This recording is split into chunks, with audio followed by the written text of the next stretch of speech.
Family disputes, కలహాలు, వీటిని ఏం చేయాలి అనేది ముందు మనం అర్థం చేసుకోవాలి. కలహాలు రావడానికి అనేక కారణాలు ఉన్నాయి.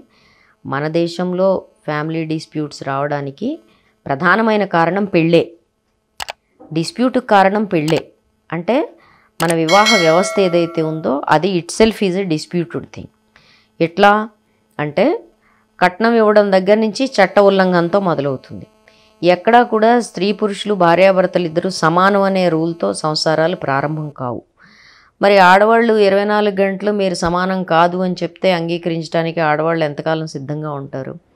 వాళ్ళు చదువుకుంటున్నారు, ఉద్యోగాలు చేస్తున్నారు, వాళ్ళు కూడా అంటారు సమానంగా నడుద్దామని. దాన్ని అంగీకరించే మనస్తత్వం సమాజంలో లేనప్పుడు ఆచారాల పేరిటో సాంప్రదాయాల పేరిట మీదో మాకు ఇవన్నీ లాంఛనాలు జరగాల్సిందే అన్న దగ్గరే గొడవలు మొదలవుతాయి. నా దగ్గరికి వచ్చే డిస్ప్యూట్స్ అన్నీ పెళ్లి చూపుల దగ్గర మొదలవుతాయి, లేకపోతే పెళ్లి మాటల దగ్గర మొదలవుతాయి. మేము మాట్లాడుకున్నప్పుడండి అప్పుడు ఇలా అన్నారండి అని మొదలు పెడతారు. కాబట్టి అసలు origin of this kind of marriage, ఈ ఈ ఈ రకమైన వివాహ వ్యవస్థ యొక్క పుట్టుకే, ఈ అసమానతల పుట్టుకే కలహాలకు కారణం అవుతుంది. కాబట్టి దాన్ని మనం ఎంతవరకు సరి చేసుకుంటామనేది చూడాలి. రెండో విషయం, మనకు ఒక పరమ భయంకరమైన సామెత ఉంది. 1000 అబద్ధాలు ఆడైనా ఓ పెళ్లి చేయి. అబద్ధాలు ఆడి పెళ్లి చేయటం, ఇంకా అబద్ధాలు ఆడి పెళ్లి చేసిన తర్వాత అబద్ధాల మీద కొట్టుకోవటమే ఉంటుంది కదా. అటువైపు వాళ్ళు ఇటువైపు వాళ్ళు కన్వీనియంట్గా అబద్ధాలు ఆడతారు. ఆ అబద్ధాలు అని తేలిపోయిన తర్వాత మరి పంచాయతీలు షురు అవుతాయి. ఇందులో ఇంకా ఏముంటుంది అక్కడ? అంటే మీరు అబద్ధాల ప్రాతిపదిక మీద పెళ్ళిళ్ళు గనక చేస్తే కలహాలతోనే నడుస్తుంది. పాపం వాళ్ళు ఒకళ్ళనొకళ్ళు వదులుకోలేరు, వాళ్ళని ఒకళ్ళనొకళ్ళు విడాకులు ఇచ్చుకోలేరు. ఎందుకంటే మన సోకాళ్ళ వివాహ వ్యవస్థ వల్ల అట్లని చెప్పి ఆ మనసులో ఉండే అసంతృప్తుల్ని వదిలేసుకోలేరు. ఇన్ని ప్రాబ్లమ్స్ ఉంటాయి. కాబట్టి పెళ్ళికి ముందే ప్రీ మ్యారిటల్ కౌన్సిలింగ్ అనేది తప్పనిసరిగా చేయడం అవసరం ఉంది.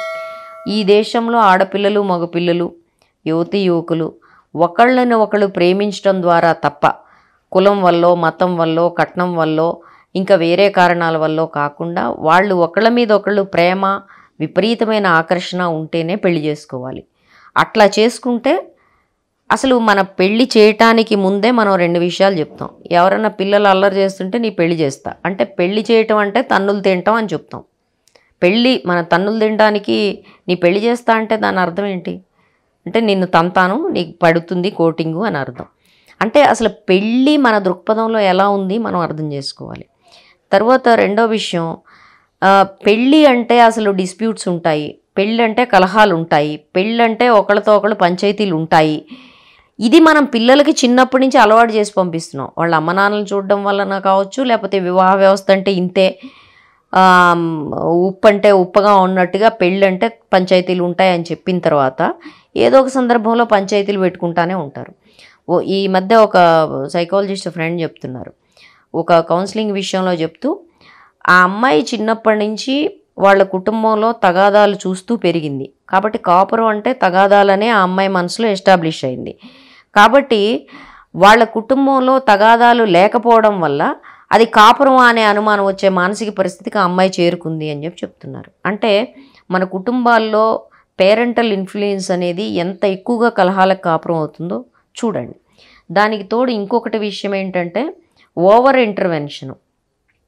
తల్లిదండ్రులు అటువైపు వాళ్ళు ఇటువైపు వాళ్ళు ఈ మధ్య యువతరం కాపురాల్లో పొద్దున్న టిఫిన్ ఏం చేసుకోవాలి దగ్గర నుంచి రాత్రి 10 గంటల వరకు మీరు ఏం చేస్తున్నారనే విషయం మీద అనవసరంగా మాట్లాడి, సెల్ ఫోన్లు వచ్చిన తర్వాత ఇదో తలకాయ నొప్పి మొదలైంది, అనవసరంగా మాట్లాడి వాళ్ళ బతుకాళ్ళు బతుకుతారు. అవసరం ఉంటే ఫోన్ చేద్దాం, లేదు ఏదన్నా మాట్లాడుకోవాలంటే ఎప్పుడో ఒక అరగంటో ఎప్పుడో మాట్లాడుకుని వదిలేద్దాం, లేదంటే టైం స్పెండ్ చేద్దాం అనేది మానేసి రోజువారీ జీవితంలో ఇంటర్వెన్షన్స్ రావడం వల్ల అదో పెద్ద డిస్ప్యూట్కి కారణం అవుతుంది. కారణం అవడమే కాదు, అది యాక్చువల్గా తెగేదాకా లాగుతుంది కూడా, అటువైపు ఇటువైపు ఇంటర్వెన్షన్సే. ఇవన్నీ కారణాలు. ఈ కారణాలు లేకుండా చేసుకుంటే మరింత సామరస్యమైన సంసారాల వైపు మనం వెళ్ళే అవకాశం ఉంటుంది.